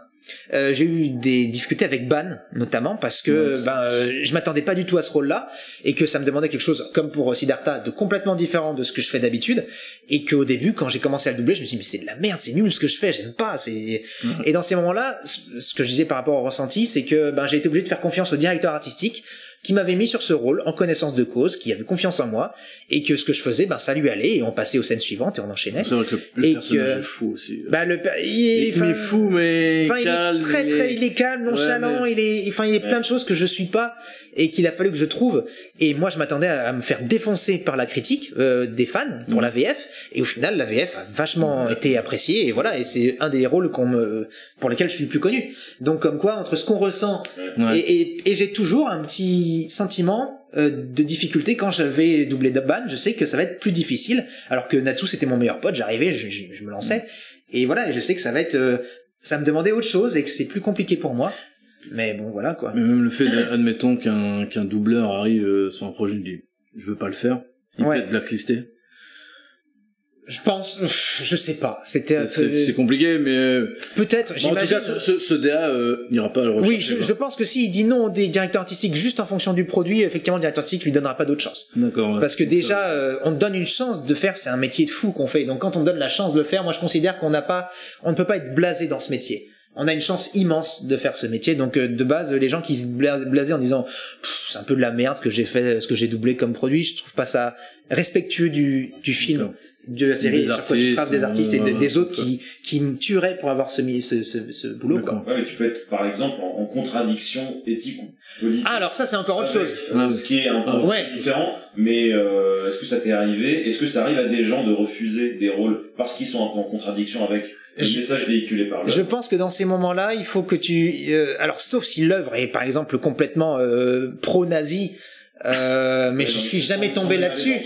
Non, par exemple, tu vois, imagine. Vachement engagé, par exemple. Ouais, c'est vrai. Alors là, peut-être.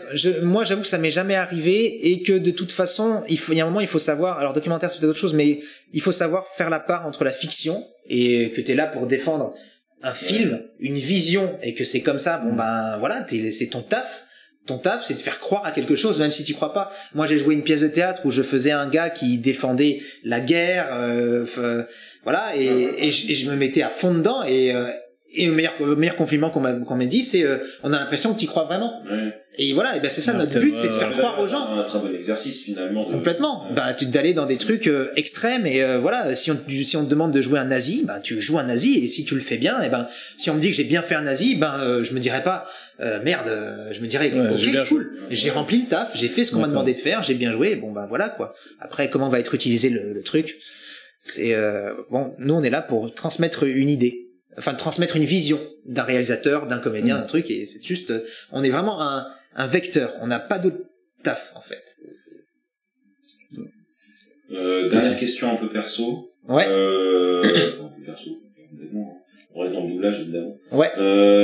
Flax17 qui dit, en parlant de notoriété, lui à son école il a parlé de cette interview là, et il y a pas mal de gens qui ont dit justement que finalement tu faisais partie beaucoup de leur enfance, etc. Et je pense que tu as beaucoup de messages de ouais, j'en ai beaucoup.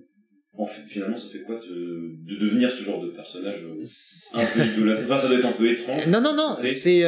Qu'est-ce que ça fait de devenir un peu célèbre, finalement c'est à la fois un complément du métier qu'on recherche. Enfin, Moi, il y a plein de comédiens souvent qui vont te dire, moi je fais ça pour l'œuvre, tu vois, je suis pour l'art. Pour l'art. Enfin, il y a un moment, il faut arrêter de se voiler la face. Quand on est comédien, il y a un petit côté obligatoirement narcissique. Il y a un ego, il y a une envie d'être aimé, de donner aux choses et qu'on nous dise que c'est bien ce que tu fais. Un comédien qui me dira je cherche pas ça, je dirais tu me mens ou t'es un hypocrite. Enfin, c'est ma vision personnelle. Donc évidemment, quand après, des années plus tard, on vient me dire en me disant t'as bercé mon enfance, j'adore ce que tu fais. Déjà, vu que c'est un métier difficile, dans la démarche pour y arriver, ça fait du bien. Ça se dit qu'on n'a pas fait ce métier, qu'on n'est pas là, qu'on n'a pas rien à foutre là. Donc ça nous légitimise. Parler de légitimité, ça nous aide à nous sentir plus légitimes. Et quelque part, ça te booste et ça te donne plus confiance en soi. Et la confiance en soi dans ce milieu, c'est tellement important que tu peux la perdre tellement en une seconde que quand on te la redonne, il faut savoir la choper et la prendre. Donc pour moi, c'est très important. Donc je me nourris de ça. Et c'est pour ça que j'apprécie énormément. Et quand les gens viennent me dire t'as bercé mon enfance, ou même tu me donnes envie de faire ce métier, ça aussi c'est un compliment immense. Tu peux pas avoir une fausse modestie, dire ok, non, faut le prendre, faut le dire ok, c'est cool, tant mieux, j'ai donné cette envie là, comme moi on m'a donné cette envie, c'est normal, ça se transmet, c'est le but, voilà, des uns aux autres, on est générationnel et voilà. Donc c'est très grisant, obligatoirement, c'est grisant, c'est touchant, ça me touche énormément aussi à chaque fois qu'on me dit ça. C'est boostant, ça me motive et voilà. Et là où j'ai plus de mal et ça me fait bizarre, c'est quand là dans une interview on m'a faite récemment, on m'a présenté en me disant une des plus grandes voix actuelles, un des comédiens marquants de ces dernières années. Là, ça me fait bizarre. Parce que moi, je me sens pas encore à ce niveau-là. D'accord. Ouais. Moi, je ne me sentirais jamais l'égal d'Éric Legrand, de Thierry Vermut, j'en parlais, de Brigitte Lecordier, de Dorothée Pousseau, de Donald Renew. Je ne peux pas encore me sentir cet égal-là parce que ce sont des gens qui m'ont donné envie de faire ça et qui sont dont j'ai été fan, dont je suis fanboy. Donc je peux pas me sentir encore. Je peux me sentir à peu près. Pas trop loin, mais ça me fait bizarre quand on me dit ça. Ça me fait bizarre. Mais après, j'ai déjà eu cette reconnaissance où un jour, Éric Legrand, j'étais à une convention, je faisais signer des dédicaces et il m'a dit, il est venu me voir, il m'a dit, alors ça fait quoi d'être de l'autre côté? Et quand une personne comme ça, que tu as admiré, te considère comme un de ses pairs, là, c'est une vraie reconnaissance. Et là, dans ces moments-là, je crois. Mais je me considère pas, et je pense qu'il faudra beaucoup de temps avant que je me considère comme une des voix marquantes ou de ces 10 dernières années, ou tu vois, je peux pas, pour l'instant c'est pas possible pour moi. Voilà, non mais voilà, moi je considérerais dans plusieurs années il y aura une légitimité, mais pour l'instant encore jusqu'à récemment, quand on m'invitait dans des conventions, je me sentais pas légitime. Et après on m'a expliqué, si tu te rends pas compte du nombre de gens qui viennent pour te voir parce qu'ils ont aimé, et ça rapporte du monde à la convention, donc c'est normal qu'on t'invite et que voilà. Donc et j'ai mis du temps à accepter cette légitimité. Mais maintenant, je l'accepte un peu plus, de plus en plus, avec le nombre de fans, le nombre de messages que je reçois et tout ça, quoi. Et du coup, avec tous ces fans qui disent que t'as bercé leur enfance... Je me sens vieux. Voilà. Quand quelqu'un vient me voir à 20 ans en me disant t'as bercé mon enfance, là, à ce moment-là, je fais attends... On va se calmer. Ouais, voilà. Ça, par contre, dans ces moments-là, ça me fait du mal. Je me sens très vieux. C'est pas possible. Dédicace pour Frick. Ouais, on vient de se faire déconnecter à ce moment-là. Ah, vas-y. Ah, ça comme Salut. Bonjour, bienvenue à l'émission. Bienvenue, merci d'avoir accepté l'invitation. Il y a Notenia qui nous dit qu'il faut arrêter de DL du hentai de Natsume. Merde. Ah oui, putain, Ouais, alors, du coup, Double Note dit, alors je sais pas si tu sais, mais il y a une pratique qui se démocratise de plus en plus sur Twitter et même dans le monde non professionnel. Non professionnel. C'est qu'il y a des comédiens non professionnels qui proposent des commissions de voix payantes, souvent à très bas prix. Ah ouais. Je sais pas trop si on a des idées, mais peut-être 5 € la ligne ou le paragraphe. Je sais pas trop, mais il y a quelque chose pas mal de trucs qui s'ouvrent. Je sais pas si t'as un avis sur cette question, ce que tu penserais de ça. Moi, dans ces moments-là, non, mais complètement, j'étais pas trop au courant, je savais pas du tout. Ce que je considère, j'ai envie de dire, après, ça dépend des gens, ce qu'ils ont envie comme qualité. Alors ça se trouve c'est peut-être de la bonne qualité, mais moi je considère qu'il y a un prix, comme pour tout. Quand tu veux de la qualité, il y a un prix derrière. Un mec qui a fait 30 ans qui a fait des études de 15 ans de graphisme se fait payer beaucoup plus cher qu'un mec qui vient de débarquer. Et c'est normal. Le gars va te faire un truc nickel en 5 secondes, ultra pro, machin, et les gens vont lui demander mais je te paye super cher que tu me l'as fait en 10 secondes, mais le gars va te dire bah ça fait 15 ans que j'étudie pour pouvoir te le faire en 10 secondes. Donc là et ben quelque part la voix, j'ai envie de dire que c'est la même chose, c'est-à-dire que effectivement des fois on est très bien payé pour pas forcément autant de temps qu'il le faudrait, tout simplement parce qu'on a une expérience, un professionnalisme qui fait qu'on a quelque chose de plus que quelqu'un d'autre qui vient de commencer.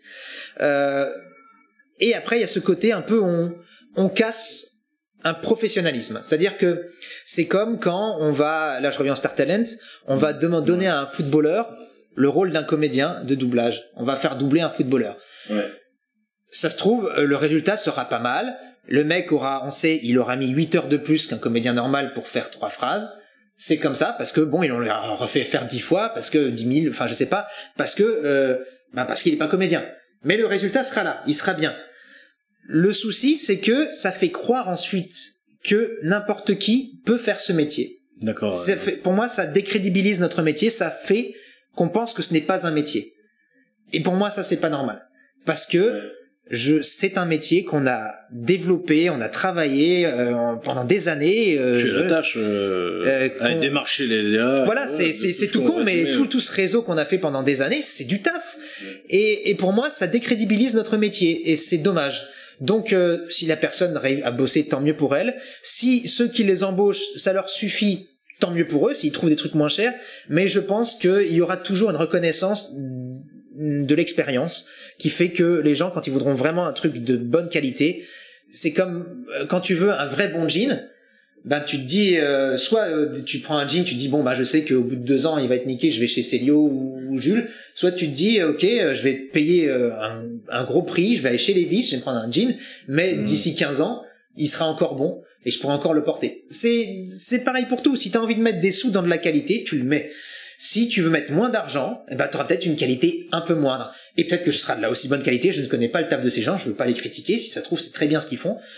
Mais j'ai envie de dire que si c'était si bien ce qu'ils faisaient, eh ben, ils seraient plus dans, on va dire, le réseau normal des gens qui emploient les gens pour leur professionnalisme. D'accord. Je me dis qu'il y en a certains, s'ils en sont là, c'est peut-être que ils n'ont pas fait l'effort d'essayer d'intégrer, on va dire, le réseau normal, et que ils se contentent de ça, et que peut-être que c'est pas si bien que ça, parce que y a des fois tu le sens quand même la différence entre une personne qui a pas l'expérience et une personne qui a l'expérience. Donc je suis pas forcément pour. Maintenant j'attends qu'on me prouve le contraire. Je veux dire je suis plutôt d'accord avec ce que tu dis, mais je vais me faire l'avocat du diable. Oui, complètement. On peut pas imaginer que il y a aussi ce réseau de doubleurs de comédiens de doublage qui est bouché. Ouais. Surtout qu'il y a quand même de plus en plus, j'ai l'impression, peut-être que je me trompe, il y a de plus en plus de gens qui veulent en faire complètement à la mode. Complètement. Est-ce qu'on peut pas imaginer que le circuit classique est complètement bouché et que du coup, on est en train de créer un deuxième circuit parallèle, pas forcément aussi bien, pas forcément moins bien, oui, mais juste un circuit parallèle qui fonctionne autrement. Voilà, mais je suis pas du tout la réponse à ça. Je suis complètement d'accord. De toute façon, il y a tellement de choses qui se sont bloquées avec la Covid qu'il a fallu trouver plein de situations, plein de trucs différents pour contourner. Donc il y a plein de nouvelles choses qui se sont ouvertes. Je pense que le milieu n'est pas bouché. Le milieu c'est juste qu'il faut comprendre, intégrer que il faut du temps, que il faut de la motivation, que tu peux pas avoir du jour au lendemain le rôle principal d'un film, c'est pas possible. Sauf si une chance sur 1 million, ça arrive, on vous voit dans la rue, on fait toi, j'adore ce que tu fais, je te trouve trop beau, je te mets sur mon rôle principal dans mon film, je suis producteur, tu vois, ça peut. Mais tu vois, moi j'y crois et j'y crois pas. Donc je pense pas que ce soit bouché, c'est juste que c'est plus compliqué et que ça va demander encore plus de motivation et que l'écrémage va être encore plus grand qu'il ne l'était encore à une époque. Et comme tu dis, notamment parce qu'il y a de plus en plus de gens qui veulent en faire, mais des gens du milieu amateur, des gens de l'extérieur, mais il y a aussi de plus en plus de comédiens qui veulent en faire. Moi, j'ai plein de potes qui faisaient que du théâtre ou de la comédie musicale et qui, depuis 1 an, parce que depuis 1 an, les seuls qui bossent, c'est ceux qui font du doublage, prennent des stages de doublage, font des stages de doublage pour pouvoir en faire parce que il y a que ça qui bosse actuellement. Ça et la télé, mais la télé et les séries, c'est tellement fermé, c'est tellement un réseau encore. Honnêtement, pour moi, c'est encore plus fermé parce que on donne pas sa chance aux nouveaux. Encore, les États-Unis, tu sais, ils sont très forts pour n'importe qui peut réussir aux États-Unis à partir du moment où il a bossé avant, parce que on peut découvrir un talent. En France, si t'es pas une tête d'affiche, t'as très peu de chances d'avoir un rôle principal dans un film. Même si tu fais de la comédie depuis 15 ans ou 16 ans. Si t'es pas bankable, c'est les chaînes de télé qui financent. Donc eux, ils ont besoin de gens où il va y avoir leur nom et les gens vont se dire je vais aller le voir. Et c'est pour ça que c'est toujours pratiquement les mêmes comédiens. Il y a pas de star talent vraiment en France pour le. Donc, enfin si, bref, je me suis compris. Et il y en a mais pas trop, c'est encore complètement minoritaire. C'est ça. Okay. C'est ça. Et donc voilà, je pense que tout est possible, toutes les voies sont possibles, il faut tout essayer, il n'y a pas de règles. C'est juste qu'il y a des choses plus logiques que d'autres pour moi. Et il y a des voies plus compliquées peut-être, mais qui sont plus logiques aussi et qui sont il faut savoir faire les choses dans l'ordre, je pense. Il faut pas être pressé. Il faut se donner le temps de faire les choses. Oui, de toute façon, mais ça vaut pour. Mais ça vaut pour tout. Mais ça vaut pour tous les métiers. Et particulièrement, j'ai l'impression, au moins ce métier-là, il faut quand même beaucoup de persévérance. C'est ça. Avec une chance qui est pas trop assurée. Après, t'en as pas mal qui. Mais peut-être que ce que tu dis, c'est que quand même, si on continue à persévérer, normalement, ça marche. C'est ça. C'est-à-dire que s'il y a la motivation et que le talent est là. Moi, je dis toujours qu'il n'y a pas de raison que ça marche pas. J'y suis arrivé, donc ça veut dire que je connaissais personne. Je suis monté à Paris, je connaissais personne. J'y suis arrivé. Il n'y a pas de raison qu'une autre personne qui connaisse personne et qui sache jouer la comédie, qui prend le temps de l'apprendre, ne réussisse pas non plus. Après, effectivement, c'est une période différente, donc ça va être plus compliqué. Ouais. Après, il y a cette bulle du Covid, mais elle va finir par éclater. Enfin, il va y avoir un retour à la normale, bien sûr, je pense. Je pense qu'à un moment, ça va revenir. Spectacle. C'est ça. On a pas mal perdu les trucs, ça regalère, mais je pense que c'est ma connexion internet. Ok, on peut se dire au revoir. À la prochaine, les gens, ça leur a coupé. Allez, ciao les dames. Salut, c'était terminé. Mais attends, on n'a pas entendu le... On essaye de faire une dernière connexion. Ouais. Dire au revoir. Clôture. Ouais, voilà. Ça marche. Donc je savais pas que ça se. Ouais, c'est une pratique qui se fait un peu plus. Après, pourquoi pas, comme tu dis, si ça se trouve, ça va ouvrir des nouvelles débouchés. Moi, je suis pour que tout le monde puisse bosser. De toute façon, tout le monde a besoin de vivre, donc il y aura toujours des preneurs.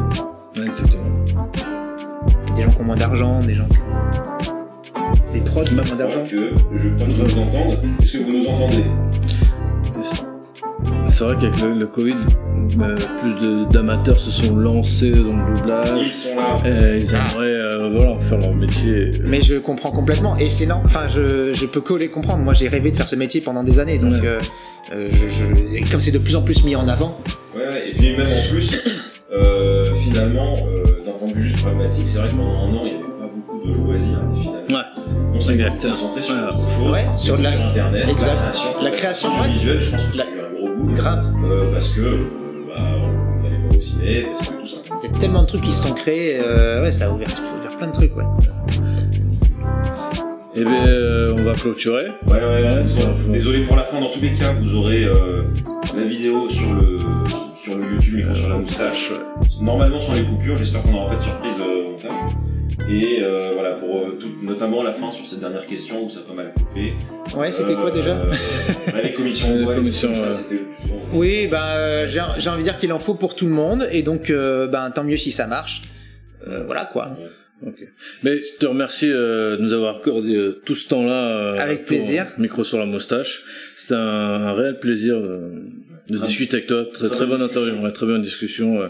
Je pense que ça a un peu aiguillé tous nos amateurs de doublage. Ouais, j'espère. Alors il faut pas retenir que le pessimisme. Hein. Encore une fois, je fais exprès de dépeindre à côté les difficultés, parce que il va y en avoir. Il faut le savoir. Il faut se dire que c'est pas comme ça du jour au lendemain.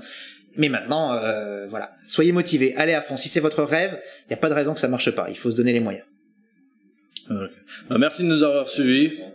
Et comme on dit, micro sur la moustache, tous au poil. #Ringard. Allez, ça. Et hop.